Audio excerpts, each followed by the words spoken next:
দেশের আইন শৃঙ্খলা পরিস্থিতি নিয়ে রাষ্ট্রীয় অতিথি ভবন যমুনায় উচ্চ পর্যায়ের বৈঠক হয়েছে।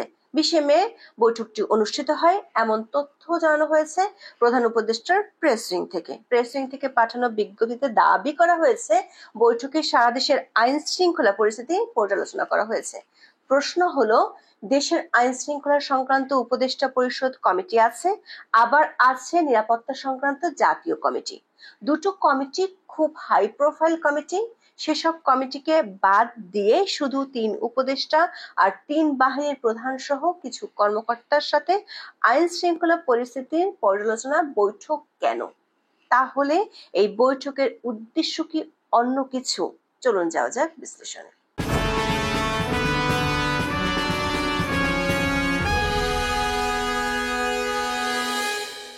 প্রধান উপদেষ্টার প্রেস উইং থেকে পাঠানো বিবৃতি এবং বাংলাদেশের গণমাধ্যমগুলোতে প্রকাশিত খবরে বলা হয়েছে, অন্তর্বর্তী সরকার প্রধান উপদেষ্টা ডক্টর মোহাম্মদ ইউনূসের সঙ্গে বৈঠক করেছেন সেনাপ্রধান জেনারেল ওয়াকারুজ্জামান সহ 3 বাহিনীর প্রধানেরা। 20 মে রাষ্ট্রীয় অতিথি ভবন যমুনায় দেশের আইন শৃঙ্খলা পরিস্থিতি নিয়ে উচ্চ পর্যায়ের বৈঠকটি অনুষ্ঠিত হয়। দর্শক, দেখে আসি কারা কারা উপস্থিত ছিলেন এই বৈঠকে। দেশের গণমাধ্যমগুলোর খবরে বলা হচ্ছে, প্রধান উপদেষ্টার সভাপতিত্বে বৈঠকে স্বরাষ্ট্র মন্ত্রণালয়ের উপদেষ্টা লেফটেন্যান্ট জেনারেল অবসরপ্রাপ্ত জাহাঙ্গীর আলম চৌধুরী, পররাষ্ট্র উপদেষ্টা মোহাম্মদ তৌহিদ হোসেন, জাতীয় নিরাপত্তা উপদেষ্টা ডক্টর খলিলুর রহমান উপস্থিত ছিলেন।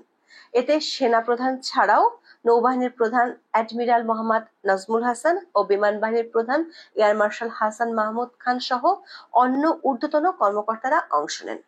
দর্শক, খেয়াল করে দেখুন, প্রধান উপদেষ্টার প্রেস উইং থেকে দাবি করা হচ্ছে বৈঠকটি ছিল দেশের আইন শৃঙ্খলা পরিস্থিতি নিয়ে উচ্চ পর্যায়ের বৈঠক, কিন্তু সে বৈঠকে ছিলেন না জনাব খোদাবক্স চৌধুরী, সাবেক আইজিপি, এখন প্রতিমন্ত্রী পদমর্যাদায় প্রধান উপদেষ্টার বিশেষ সহকারী, যার দায়িত্ব স্বরাষ্ট্র মন্ত্রণালয়ে। তিনিই নেই আইন শৃঙ্খলা বৈঠকে, তাও আবার উচ্চ পর্যায়ের বৈঠক। জনাব খোদাবক্স চৌধুরী নিয়োগ পাওয়ার পর এমন কোনো আইন শৃঙ্খলা বৈঠক হয়নি যেটিতে তিনি উপস্থিত ছিলেন না, হোক সেটা উচ্চ কিংবা নিম্ন পর্যায়ের। এমনকি মজার ব্যাপার হলো, সার্বিক আইন শৃঙ্খলা নিয়ে যে বৈঠক হয়েছে বলে দাবি করা হচ্ছে, সেখানে ছিলেন না পুলিশের আইজি। বাংলাদেশের ইতিহাসে আইন শৃঙ্খলা নিয়ে সরকারের বৈঠক হয়েছে, সেখানে পুলিশ প্রধান ছিলেন না, এমনটা অতীতে কখনো দেখা যায়নি। অবশ্য ঠিকানার টকশোতে খালেদ মহিউদ্দিনকে প্রধান উপদেষ্টার প্রেস সচিব বলেছেন, স্বরাষ্ট্র উপদেষ্টা ছিলেন, তাই আইজি থাকার দরকার নেই। আরো প্রশ্ন আছে, তার আগে জেনে নেই সরকারি ভাষ্যে এই মিটিংটি নিয়ে কি বলা হচ্ছে।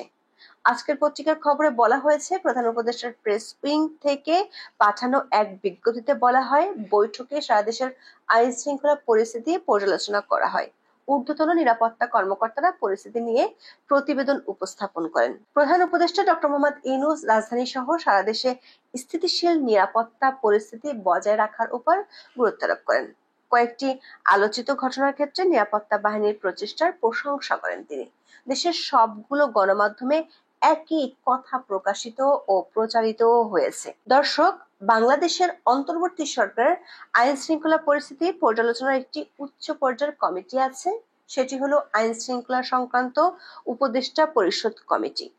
বর্তমান অন্তর্বর্তী সরকার আমলে 2024 সালের 21 আগস্ট এই কমিটি গঠন করা হয়। এই কমিটি মূলত দেশের আইন শৃঙ্খলা পর্যালোচনার বৈঠক করে থাকে।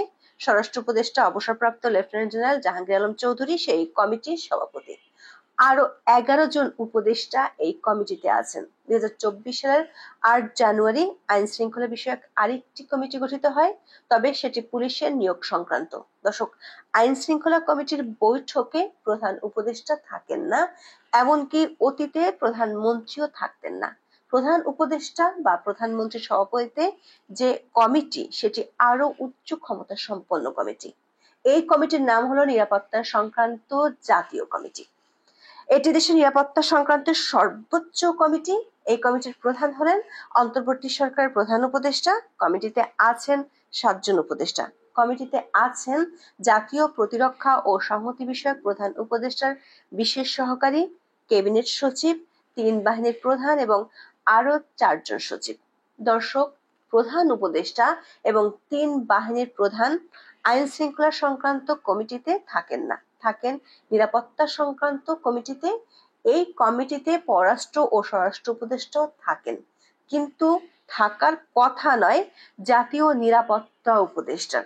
অথচ 20শে মে যমুনায় যে বৈঠক হয়েছে সেখানে ছিলেন জাতীয় নিরাপত্তা উপদেষ্টা ডক্টর খলিলুর রহমান, অথচ ছিলেন না অর্থ, আইন, তথ্য এবং বাণিজ্য উপদেষ্টা, যাদের নিয়ম অনুযায়ী নিরাপত্তা সংক্রান্ত জাতীয় কমিটিতে থাকার কথা।